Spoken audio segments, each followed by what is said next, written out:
Star Warsien, bonjour, c'est Boba Fred.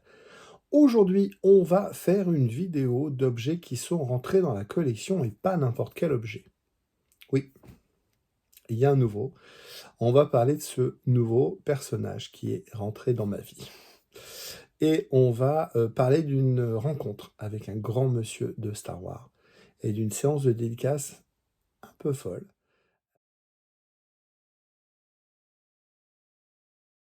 Tous les ans, le PIDS à Enghien-les-Bains, donc c'est au nord de Paris, organise un festival de professionnels afin de rencontrer les grands acteurs du monde de l'animation, des effets spéciaux. Et tous les ans, ils arrivent à faire venir des grands noms. Ils ont fait venir Phil Tippett, John Johnston, que j'ai raté malheureusement. Et cette année, nos amis de Planète Star Wars nous ont fait une petite parution en disant mais les gars, vous avez vu, vendredi soir, donc fin janvier, masterclass avec Doug Chiang. Monsieur Doug Chiang est le vice-président de ILM et il est également le art directeur maintenant d'ILM. Doug Chiang a fait une grande partie de sa carrière chez ILM et donc de l'épisode 1, 2, alors je crois pas le 3, 1, 2, il a été vraiment le créatif de tous les vaisseaux emblématiques et de tout l'univers de Star Wars de l'épisode 1. Moi, j'avais déjà rencontré Doug Chiang un peu par hasard dans les allées de Celebration Essen en 2013 avec le fiston. On a fait une photo. Et quand nos amis de Planète Star Wars ont relayé l'information, on s'est dit bon, nous, on a Lille, descendre à Paris un vendredi soir, c'est compliqué. Bon, on était motivés. C'était exceptionnel. On a vu tous les copains de Planète Star Wars, de Star Wars en direct. Que vous écoutez. On était plusieurs de Star en direct. Pour certains, c'est la première fois qu'on se rencontrait en vrai. Et c'était hyper intéressant. Il y avait la 501 qui était présent. J'avais lancé sur le forum de la 501 en disant est-ce que vous avez vu, il y a Doug Chiang qui vient, ce serait peut-être bien de faire quelque chose. Bon, après, moi, j'ai dû décrocher à cause du travail, mais la 501 était présente et la 501 a remis à Doug Chiang ce qui n'avait jamais été fait par aucune garnison, donc garnison dans le monde. Maintenant, Doug Chiang est membre honoraire de la 501, ce qui n'avait jamais été fait assez exceptionnellement, c'est bizarrement, il était passé à travers les gouttes. Là, la 501 lui a fait un beau cadeau, un membre honoraire, c'est un titre honorifique qui est remis au grand nom de Star Wars, les gens qui ont œuvré autour de Star Wars, les acteurs et des choses comme ça.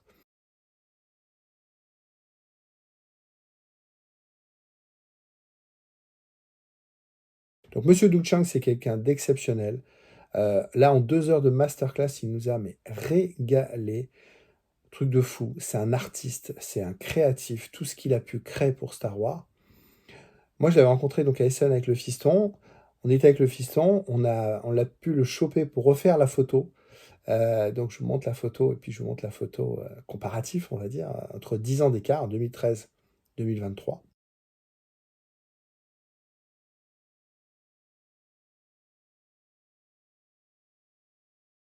Puis, après cette conférence, ils nous disent pendant 5-10 minutes, on va faire une séance de dédicace. Bon, nous, on était passés un peu à la trappe parce qu'il y avait beaucoup de monde. On attendait, mais bon. Et puis à un moment, quelqu'un, une dame de la sécurité dit bon voilà, il faut arrêter et tout ça. Je chope Monsieur Chang en lui montrant la photo du fiston il y a 10 ans, en lui disant on a fait une photo à SN, est-ce qu'on peut la refaire? Il dit pas de problème. Et puis en discutant avec moi et avec d'autres, finalement, il est resté presque 20 minutes de plus. Je crois que tout le monde a eu sa dédicace. Moi, j'ai récupéré une dédicace, photo dédicacée. Merci à Sébastien Galano de Star Wars en direct, de Planète Star Wars pour l'impression. Merci pour le service, parce que je n'avais pas eu le temps d'imprimer. Et donc, dédicace de l'artiste, du maître. Et puis, le fiston, il a fait dédicacer sa coque de téléphone. Et puis, je dis, moi aussi, j'ai une belle petite coque de téléphone. Donc, j'ai fait dédicacer mon Dark Vador. Voilà. Alors, c'est dans quel sens? C'est comme ça. Voilà. Donc, je ne la mets plus sur mon téléphone. Elle est dans les vitrines. Et donc, j'ai Doug Chiang. Voilà, c'est Dark Vador comme ça. Et là, on a Doug Chiang qui m'a dédicacé ma coque de téléphone. Belle rencontre, une masterclass exceptionnelle. C'était hyper intéressant, monsieur est un génie. C'est un génie. Moi, je voulais poser une question, on n'a pas pu, j'ai pas été choisi pour poser des questions. La question que je lui aurais posée, c'était comment il fait pour, avec toutes ses responsabilités, pour organiser son agenda de la semaine, pour avoir encore le temps de créer, de passer du temps à faire des œuvres d'art, parce que ces dessins sont des œuvres d'art. And I also saw the films of Ray Harryhausen. And those two films, or those two filmmakers, George Lucas and Ray Harryhausen, kind of cemented my love for filmmaking. And it was one way to bring my drawings to life. And that's why I gravitated towards stop motion, because stop motion, I could animate my own characters. I didn't have to work with actors. Tout ce que vous avez dans Art of Star Wars, épisode 1, épisode 2, c'est lui. Grogu, c'est lui également, puisqu'il il est parti d'ILM, et là il est revenu pour prendre la direction artistique de tout ILM là, il y a quelques années. Donc maintenant c'est vraiment Monsieur ILM, Monsieur Art of ILM. Oui, on est surveillé. On va parler de lui maintenant.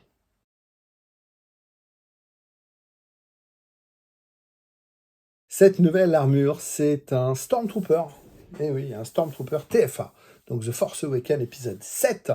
Un ami revendait cette armure. J'ai été la voir. C'était un peu loin, mais pas trop loin de la maison. Et puis, j'ai pas pris. Et pourquoi elle est là, c'est que tu l'as pas pris? Et puis, j'ai cogité, et puis je me suis dit... je l'ai pas pris au départ parce qu'il y a pas mal de travail. Moi, j'aime bien ce qui est propre et tout, machin. Je vais pas dire tout ce qu'il n'y a rien à faire. J'aime bien tout ce qui est propre. Et là, il y a un travail de fou pour avoir quelque chose de parfait. Moi, j'aime bien quand c'est nickel. Donc, je suis parti. Et puis, dans la nuit, j'ai fait...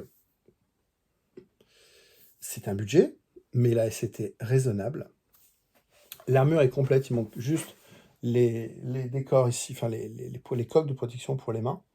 Il y a les avant-bras, mais le mannequin que j'utilise ici n'a pas les mains amovibles, donc je n'arrive pas à passer les manchons des mains sur ce mannequin. Donc ça, c'est quelque chose qui va être déjà bricolé. Je l'ai fait sur le même mannequin, mais sur un autre modèle, une autre armure. Je crois que c'est sur mon Cody. J'ai le même mannequin. Donc, on coupe la main, on bricole un système pour que la main soit amovible. Comme ça permet de passer les manchons, remettre la main, et puis voilà. Donc, n'inquiétez pas, cette partie-là, de chaque côté, hein, c'est manquant ici, mais je les ai. Donc, on est sur un Storm TFA, et il y a beaucoup de travail parce que, vous le voyez ici déjà, hop, ici, voilà, vous le voyez ici, une grosse fissure ici. Donc, le thermoformage, c'est quoi? C'est des plaques de plastique qu'on va chauffer et qu'on va aspirer par rapport à une forme pour thermoformer l'ABS, le plastique, en refroidissant, il va garder cette forme. Sauf que là, c'est un peu fragile. L'armure est certainement une Anovos. C'est très difficile à prouver, mais certainement une Anovos. Toutes les parties, ce qu'on appelle le soft, donc souple, tout ça, c'est très très sympa. Donc, on a vraiment le grain, donc le caoutchouc avec les lignes, je vous montrerai. Donc, c'est un projet qui va me prendre 2023, va me prendre toute l'année. Je ne l'ai pas pris au départ parce qu'il y a beaucoup de travail. J'ai malheureusement de moins en moins de temps. J'ai beaucoup de travail professionnel. Mais c'est un... Voilà. J'ai refait mi-tour. Je suis retourné le lendemain. Je l'ai pris. Mais il y a quand même énormément de travail. Par exemple, c'est pas une armure que je vais porter parce que je suis trop gros. Un Stormtrooper classique, c'est une pièce en plastique à l'avant, une pièce en plastique à l'arrière, et ça tient avec des élastiques. Ça fait parfaitement le job. Voilà. Un Storm TFA, toute cette partie-là, elle est quasiment entièrement moulée comme un tonneau. Elle est juste fermée par l'arrière et elle doit être parfaitement fitée au costume. Vous voyez ici, là? Alors, c'est où? C'est là. Vous voyez ici, on a une partie à l'avant, une partie à l'arrière.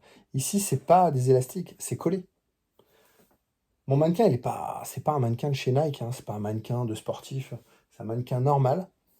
Cette armure-là, elle est trop petite déjà pour mon mannequin. C'est-à-dire qu'à l'arrière, ici, il manque presque 10 cm. Donc, ça veut dire que je vais devoir faire une forme alors propre, évidemment. Tout ça, ça va être repris, rejointé, donc mastiqué, poncé. Et donc, l'armure va être entièrement repeinte pour avoir quelque chose de nickel. Ici, il y a une fissure. Voilà, je ne sais pas si vous voyez, c'est un petit peu bas. Ici, il y a une fissure. Il y a des choses qui n'ont pas été montées, j'ai l'impression, dans le bon sens. Il y a des choses qui ne me plaisent pas, comme la petite ceinture là en caoutchouc. Le biceps, c'est ici un peu petit aussi. Et là, vous voyez, il y a du jaune. C'est pas très très beau. Ça reste un beau projet.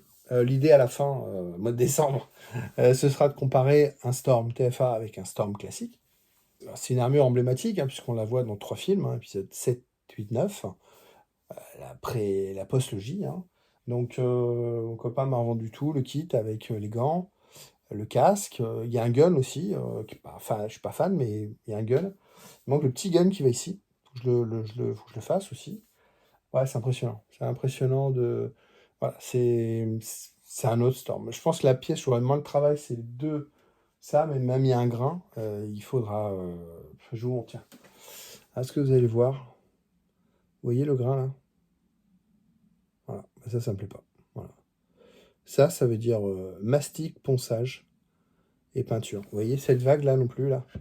Voilà, c'est mal coupé. Vous voyez, c'est pas droit. C'est subtil, hein, mais oui, ça fait le job. C'est blanc, hein, c'est pas dégueulasse. Mais faut tout repeindre. Si on commence à repeindre un élément, faut tout repeindre parce qu'en fonction de la lumière que vous allez avoir, ça va être plus ou moins jaune. Faut tout repeindre. Le casque, on en parlera dans une autre vidéo. Il y a des choses à dire sur les casques. Nouveau projet, donc Storm TFA qui va nous accompagner. Il y a du taf. Cette vidéo est finie, j'espère que ça vous a plu. Merci d'être resté jusqu'à la fin. Si ça vous a plu, mettez un petit pouce bleu, mettez un petit commentaire, dites-moi ce que vous pensez de cette armure. Dites-moi si ce projet vous intéresse. Et puis, on se retrouve tous les lundis pour suivre un peu l'aventure de tout ça. Mais il y a des choses aussi, il y a du lourd qui arrive encore.